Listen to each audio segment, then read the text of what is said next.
చికెన్కు మటన్కు 75,000 పెట్టమంటున్నారు. అదేవిధంగా ఇంకో గొప్ప విషయం, కేసీఆర్ గారు ఎస్సీ ఎస్టీలకు 40% రాయితీ, 40% ఈఎండీలో రాయితీ ఇచ్చిండు. కానీ అలా రేవంత్ రెడ్డి ఆ రాయితీని తీసేసిండు. మల్లికార్జున ఖర్గే నిద్రపోతున్నావా స్వామి నువ్వు?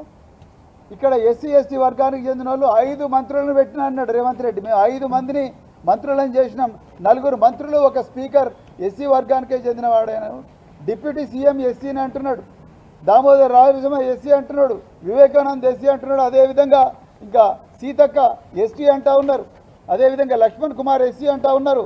కానీ ఇలా ఈ వేల కోట్ల రూపాయల కాంట్రాక్టుల్లో ఎస్సీ ఎస్టీలకు దౌర్జన్యంగా రాయితీ తీసేసిండ్రు. మన నిద్రపోతున్నారు 5 మంది. ఎక్కడ పోయిండు గౌరవ స్పీకర్ గారు?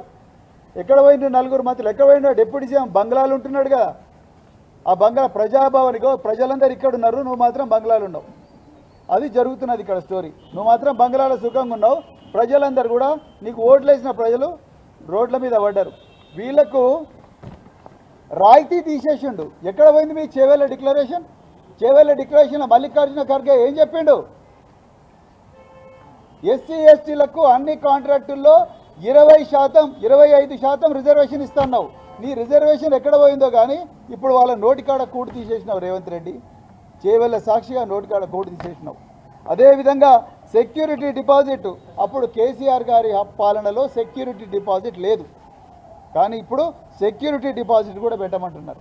ఇక కోడిగుడ్లదైతే ఈ దేశ చరిత్రలోనే పెద్ద కుంభకోణం ఈ రేవంత్ రెడ్డి ప్రభుత్వ కోడిగుడ్ల కుంభకోణం. కేసీఆర్ గారి పాలనలో ఒక కోడిగుడ్డు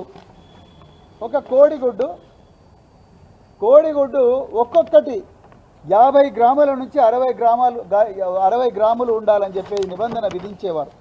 అదేవిధంగా ఈ కోడిగుడ్డు రేటు మార్కెట్ రేటుకు 30 పైసలు ఎక్కువ ఇచ్చేవాళ్ళు. మార్కెట్లో 5 రూపాయలు ఉంటే ఒక గుడ్డు 5 రూపాయల 30 పైసలు, లేకపోతే 40 పైసలు. అదేవిధంగా సగటున ఒక్కొక్క గుడ్డు విలువ 5 రూపాయల నుంచి 5 రూపాయల 50 పైసలు, అంటే 5.5 రూపాయల వరకు ఉండేది. కానీ రేవంత్ రెడ్డి ఏం చేసిండారు? కానీ ఇది అందరూ వినాలి తెలంగాణ ప్రజలు. ఈయన ఒక గుడ్డుకు ఫ్లాట్ రేట్ నిర్ణయించిండు. ఎంత?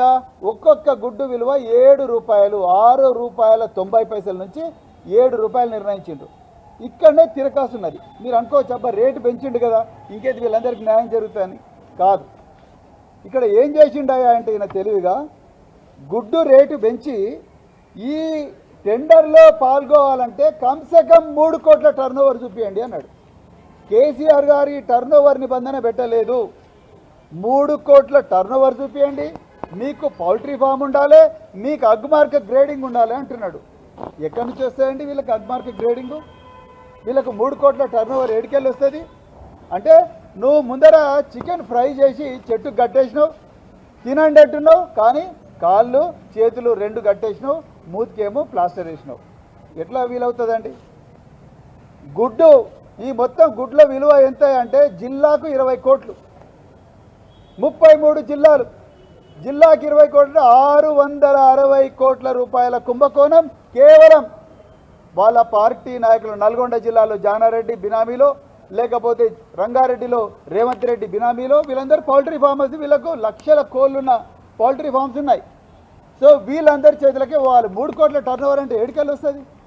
ఎవరిస్తారు 3 కోట్ల టర్నోవర్ వీళ్ళకి? ఎక్కడి నుంచి తీసుకొస్తారు వీళ్ళు 3 కోట్లు, 4 కోట్లు, 5 కోట్లు, 6 కోట్లు? అది పరిస్థితి. అదేవిధంగా వీళ్ళు సప్లై చేయాలంటే సాయంత్రం 4 గంటల నుంచి 6 గంటల మధ్యలో సప్లై చేయాలంట.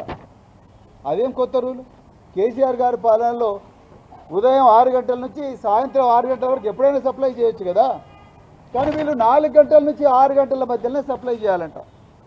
సో ఆ విధంగా ఇంకా బిల్స్ అయితే కేసీఆర్ గారి పాలనలో ప్రతి 2 నెలలకు ఒకసారి కరెక్ట్గా బిల్స్ వీళ్ళ అకౌంట్లలో పడేటి. కానీ ఈరోజు రేవంత్ రెడ్డి పాలనలో ఇప్పటి వరకు కూడా వీళ్ళకు బిల్స్ రాలే.